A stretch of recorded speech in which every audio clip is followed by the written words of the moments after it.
Hello and welcome. This is Don't Bury the Lead, and this is a small clip from Dom and I recapping Smackdown. We started to rant and rave about TNA. Somehow we got there, and this is what we talked Reminds about. me of that. Like years ago, when people were like, "You got to watch TNA," and then you'd watch it, be like, "Yeah, dude, this is 500 people at this, or it's 1,000 people," and Oh man, could I go off on TNA because I liked a lot of their wrestlers, but their TV show brought it down. It's like hmm, the opposite of what the WWE is doing for me now. But right.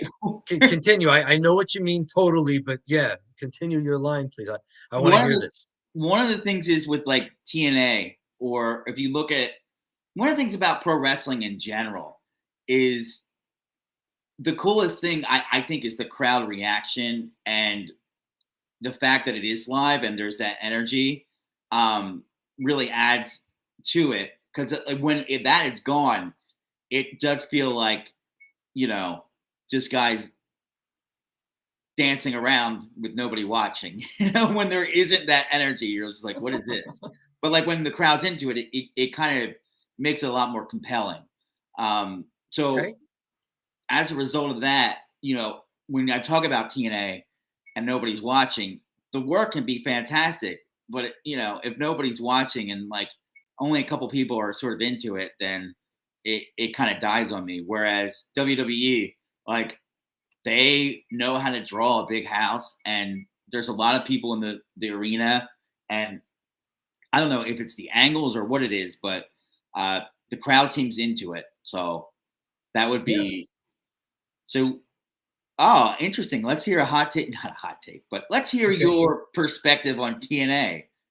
My perspective on TNA is I was really interested in their in-ring product, but like you're saying, especially once gosh, whatever the energy company with the Carter family was bought it. Um, I know that they it were got just running it out of a soundstage. They're running it. Did you just say what was it? Panda Energy? no, I don't know who bought it. I know they were bought out. You're right. Because it was Yeah. So, shocking that anybody even bought it. You're like, wait, what? Somebody but bought this? like Jeff Jarrett started it, and then somebody bought it from him, and they were basically running it out of. I don't know if it was Universal Studios in Florida, but it was kind of like an amusement in the park. Like, Okay. hey, do you want to watch a taping of a wrestling show? And so what happened is you've got people in this, it's not the size of the arena that was a problem for them, because you can have a great live crowd in a small venue. Mm, It was the fact that it was people coming in to watch the wrestling show who really weren't hardcore wrestling fans. Like if you go to a WWE show today, especially if you're close to the ring, you've paid a lot of money to be there. You are probably invested in the product. And TNA was getting a lot of people in their crowd who weren't really into pro wrestling. that's funny. So it's just people down in Florida with their kids, and like they went to Disney World a couple days, and then they're in Universal Studios, and then they're Yeah. like suddenly they're like, okay, we'll check out this wrestling thing, I guess. And it's just way harder to hook that audience versus people that are actually interested in pro wrestling. It's just like, who wants to watch it? It's here. Yeah. And so, if you were trying to get into the show feeding off the reaction of the crowd, I maybe TNA was tough to do that. And Mm, maybe even some of the old WCW shows, because I mean, studio wrestling was a big deal when it came to TV, especially if you see some of the old WWF tapes of the big shows they ran in like Madison Square Garden, the Boston Garden, anywhere. It is tough to put that on video. It's a better TV product to get into just a big TV studio and do that.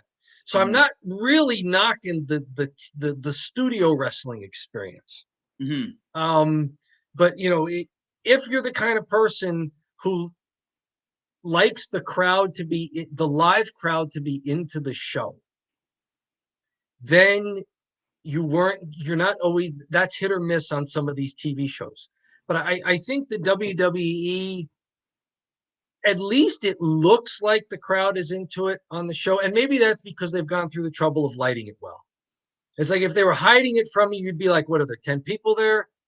Like only a few people on the hard camera care, but the fact that they're willing to show the arena, and kind of, brag about having filled the arena, um, that's visually interesting, I think.